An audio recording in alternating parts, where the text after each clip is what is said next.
Hello everybody, welcome to Astrology for Beginners. This time we are going to be discussing the mystical meaning of the symbol for Pisces. This is video number 18 of 30, all of which can be found on the playlist on my channel. Just go to the heading Astrology for Beginners and all the videos, which run for about 10 minutes or so. You can go through the lot and you'll understand it. Certainly go through the first 18 in order at some point if you can, but otherwise just jump about and look at whatever takes your interest. But today we're looking at Pisces.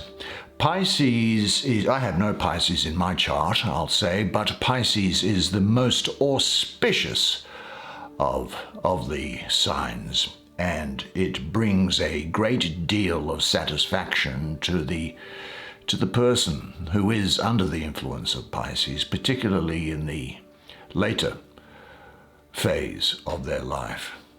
Now, when the not my will but your will, or not my will but thy will, when that attitude seeps in and is cemented, then the material tendencies become dissolved and they begin to be washed away. Now, this is usually because, in the first place, you're full of material life and what it has to offer. You're full of the sensation, and nothing more can be added to make you any more experienced or interested, and in an add-on sense, that is.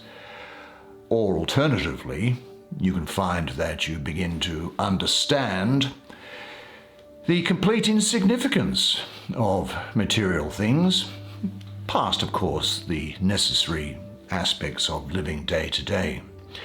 There is, under the influence of this sign, if you like, a calm after the storm. You know, if there's been a tropical storm, a hurricane or a cyclone or a typhoon, there's a calm that comes by after the storm has passed through.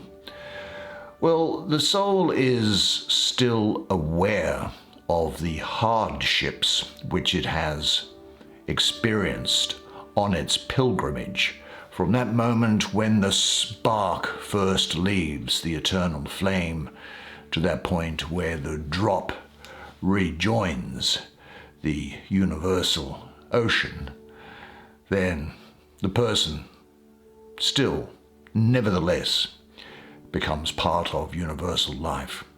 Well, let's have a look at the symbol for Pisces, and it's this. Now, I will say this. I personally think that the symbol for Pisces has contained within it ideas that can't really be expressed in language. So you'll see this, and this is where Pisces, this is the sign that will appear on birth charts or astrological charts.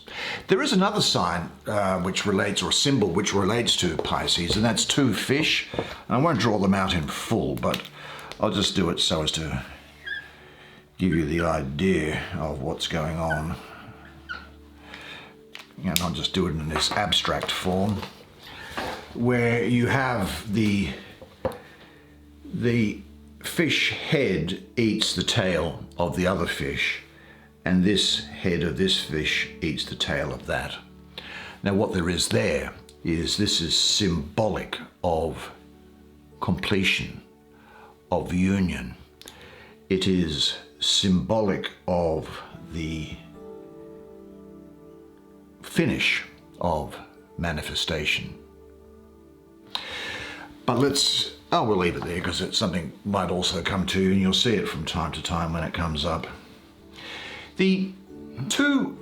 What's interesting about this geometric symbol, though, is we see two arcs, two semicircles, if you like, one convexing to the left, the other convexing to the right, with a horizontal line that goes in between them.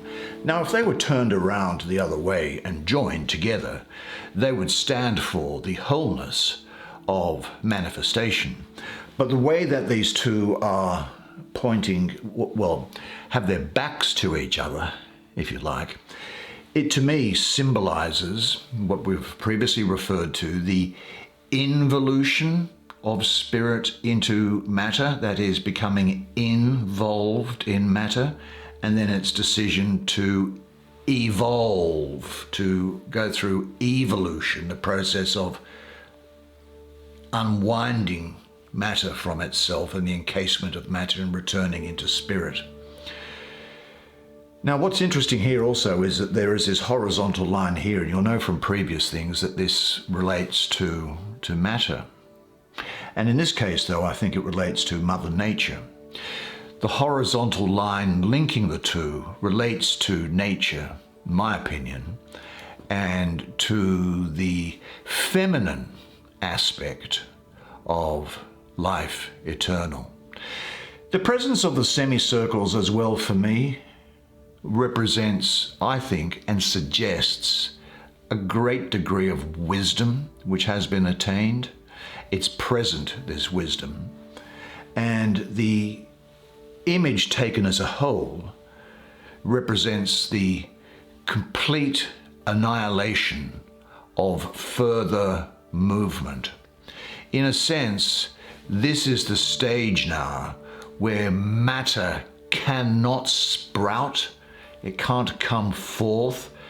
Matter can't sprout and give birth to any further manifestation.